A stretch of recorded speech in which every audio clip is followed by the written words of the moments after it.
Oh, okay. So yeah. So like, cool. yeah.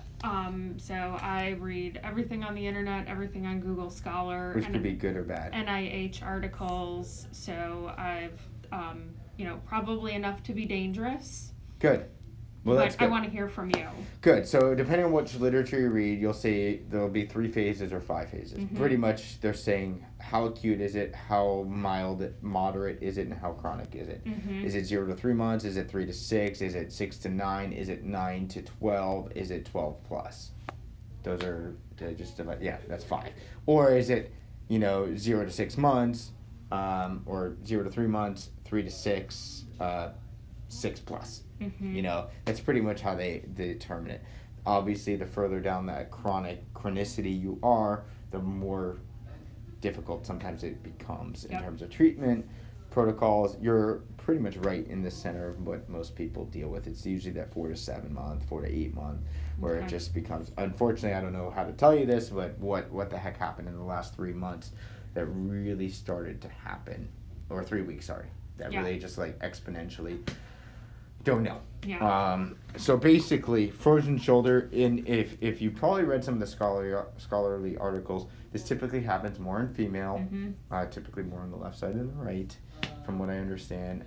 It's also heavily associated with your age group, anywhere between 40 and 55, because of postmenopausal hormonal changes, thyroid disorders, cardiovascular disease, diabetes, things like that. Yep. And I noticed in your intake, you were like, hey, I'm constantly cold, so maybe there's a blood flow issue.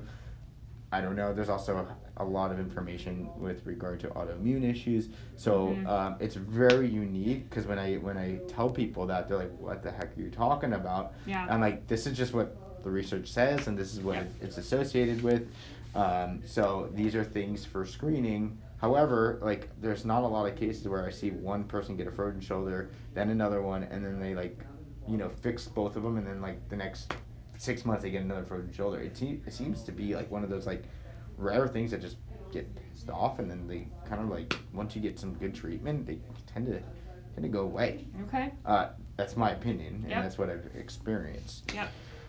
So frozen shoulder, also known as adhesive capsulitis, which you probably already know, is dealing with pretty much the capsule. And the capsule is pretty much just a bunch of ligaments and tendons that kind of go up and create this type of position here. And when we take the capsule and we literally freeze it over, you're going to reduce that mobility and restriction, and all those muscles around there are going to compensate. Yeah.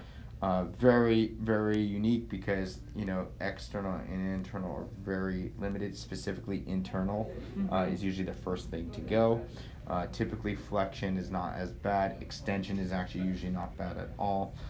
But once you start going out into these interesting positions, they're really, really, really not fun. Yeah. Okay. So basically, what I like to do with patients like this is really just try to get that capsule moving as much as we can within reason. Heat is your friend. You already know that. I can tell you that from personal standpoint as well. I wish I can count how many frozen shoulders I saw. Even as an intern, like 10, 11 years ago, I think like every single case I had was like frozen shoulder. Oh my gosh. It was like, so I knew a lot about frozen shoulder for a long time. And it's like, even an orthopedic surgeon that I used to go shadow, he used to kind of quiz me, because he used to see a lot of frozen shoulder. He's like, what's frozen shoulder associated with? And he was being a smart ass, and I was like, oh, autoimmune and cardiovascular disease. He's like, how'd you know that? And I'm like, because I've seen a lot of frozen shoulder. He's like, good. So even to this day, it's very, very likely associated with hormonal changes too. So for whatever reason that is. But basically, I find that like a lot of the wall walk stuff is really important. I really find that like kind of constant movement is really important. You probably already know that. Anything that irritates it, pisses it off, I'm not really a big fan of right now, because it's very hypersensitive. We just got to get you as much pain relief as possible. Yes.